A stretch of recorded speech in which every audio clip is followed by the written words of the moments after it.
Senator from Utah. Mr. President, before I begin, I just want to take a moment to say that my thoughts and prayers go out to the good people in Boston and other areas where they've had these tremendous and horrific events and attacks. And I hope and pray that all of those whose lives are impacted by these tragic events will have a swift and peaceful recovery.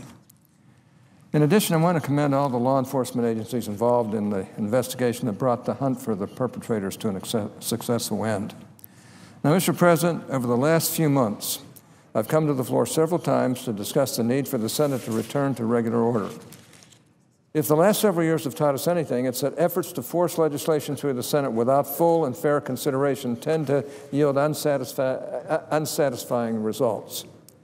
Complaints about the lack of bipartisanship have more or less become the norm around here, and we hear all the time about the desire for the so-called grand bargains. But, Mr. President, bipartisan agreements don't just happen. And I think we all agree grand bargains can't be made out of thin air. Luckily, the Senate already has a system in place for fostering these types of agreements. It's called regular order. Yet today, the Senate will vote on cloture on the motion to proceed to the so-called Marketplace Fairness Act. And in doing so, the Senate will once again abandon regular order in favor of the whims of the Senate Democratic leadership. Now, this is a bill that falls under the jurisdiction of the Senate Finance Committee. But the committee has not had a markup on the bill. Instead, the Marketplace Fairness Act is just the latest in a long line of bills brought before the full Senate without due consideration in the Committee of Jurisdiction. Mr. President, this has become far too common. I understand that there are those who feel strongly about this legislation, and I admire and respect the sponsors of the bill who have worked hard to address what they see as a major problem in our nation's tax policy. But that simply isn't enough to justify yet another adjudication of or abdication of the committee process here in the Senate. The Senate is organized into various committees of jurisdiction so that members are able to develop and utilize their own expertise on specific issues. When a piece of legislation goes through the committee process, it is thoroughly vetted and examined. This provides an opportunity to resolve technical issues and address various concerns before the bill is brought to the floor for a vote. Regular order is not a process designed to protect the power of committee chairmen and ranking members. We have regular order in our committee structure so that we have an organized way of ensuring that our constituents are fully represented and to make sure that the legislation that we pass is technically sound. The legislation we'll be voted on today is a perfect example of the importance of regular order. The Marketplace Fairness Act is a bill that will have a significant impact on millions of consumers and businesses throughout the country, and clearly this is no trifling matter. Most reasonable people would agree that a bill of this magnitude would benefit from full and fair committee consideration, including a markup, with an open debate and an opportunity to vote on amendments before it's brought to the floor. However, being reasonable doesn't appear to be part of the equation on the floor today. Now, I want to stress that I'm not fundamentally opposed to this legislation. My goal is not to stop it at all costs. Instead, I simply want to ensure that it is fully vetted and examined. And I know that if all sides are able to look at this in a dispassionate way, we might find ways of bringing all sides together. That's not going to happen the way it's being done now. Therefore, today's vote is, in my view, at least as much a vote on regular order as it is a vote on the underlying bill. That said, I do have some specific concerns about the legislation as it is currently drafted. To begin with, the Marketplace Fairness Act in its current form is a fairly short 11 pages long. This bill essentially provides two avenues for states to compel remote sellers or out-of-state businesses to collect and remit sales and use taxes. Under the bill, a state may either meet specified minimum requirements or be a member state under the streamlined sales and use tax agreement as long as the minimum requirements are met under the agreement.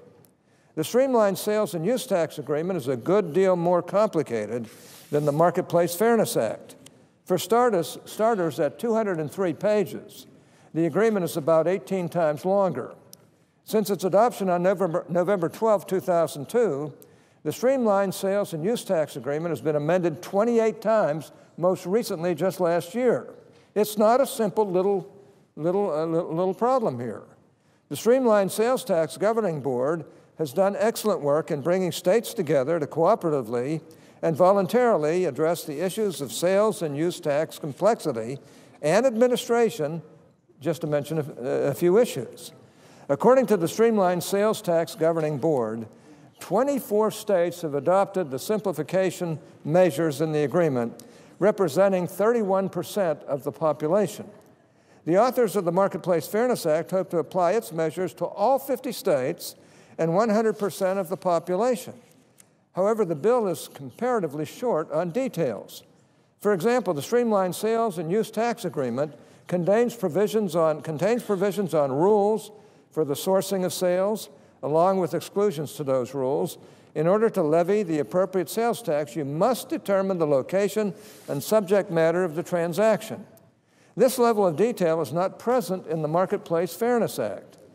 It is unclear if the floor established on sourcing requirements under this bill is sufficient to protect consumers from unintended consequences. For example, I've received a letter from the American Society of Pension Professionals and Actuaries who are worried that this legislation, quote, would allow states to impose a financial transaction tax that would apply to American workers' 401k contributions and other transactions within workers' accounts, unquote. Another concern I have with the current version of the Marketplace Fairness Act is that it contains a presumption clause which could make it possible for states to expand the reach of their sales taxes through creative legislating. While the Streamlined Sales and Use Tax Agreement at least provides an avenue for the input of multiple states, the states that are not subject to the agreement would, under this bill, be able to legislate knowing that the federal government will compel enforcement of their tax laws on non-residents. I am also concerned with the potential transition costs that will come with this legislation. Retailers have been operating in an environment where they have not been required to collect and remit sales taxes for states where they do not have a physical presence. This legislation would change that almost in an instant. Before we enact a new sales tax system, we need to take into account the costs that system will impose on businesses of all sizes and the difficulties those countries or these companies will face as they adapt to the new regime. For example, there is the issue of vendor compensation. The Streamlined Sales and Use Tax Agreement currently includes a provision giving states the opportunity to voluntarily compensate remote sellers, quote, as a measure of good faith, unquote, for registering to voluntarily collect and remit sales taxes into states where the seller has no physical presence. This is included in the agreement because under current law, remote sellers are generally not required to collect and remit the sales tax, and they incur a cost when doing so. The Marketplace Fairness Act does not include any provision for compensation of remote sellers. I believe this is something we must take into account and examine even more thoroughly. I'm also concerned about the small seller exemption in the bill, which would exempt sellers with national remote sales of less than $1 million from the new requirements to collect and withhold sales taxes. This seems like an important concession, but it is not without its problems. First of all, the cap on the exemption is not indexed to inflation.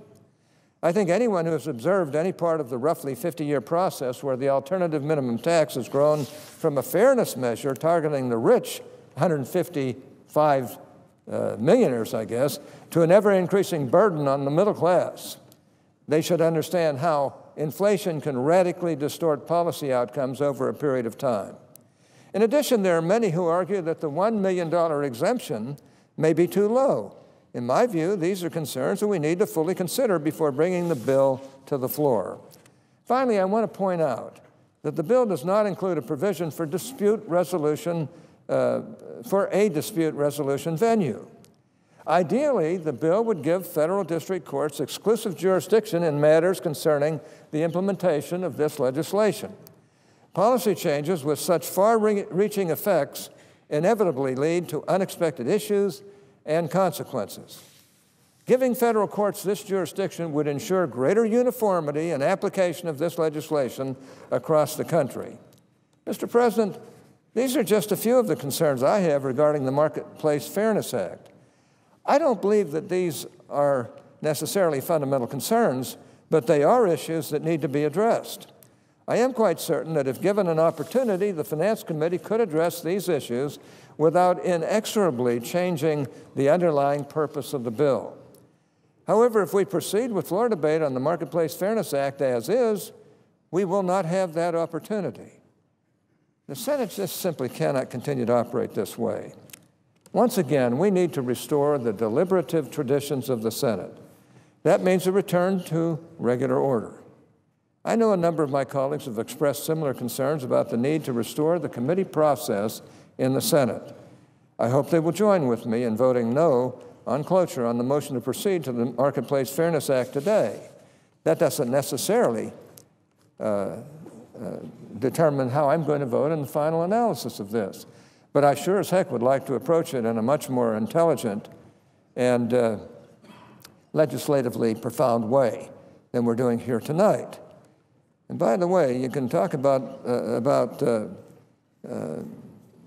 fairness of this thing, but there are a lot of states that aren't quite convinced that this is as fair as those who are supporting the bill actually claim. Mr. President, I hope that we can have a more deliberative time to examine these matters. The distinguished chairman of the committee has offered to have a hearing on the bill, to mark up the bill, and to consider it in a regular order approach in the immediate future, as soon as we get back from this next recess. And frankly, I think that's a pretty good offer. And it's one that we ought to honor if we honor our committee structure in the United States Senate. Mr. President, I yield the floor and suggest the Senator from Tennessee.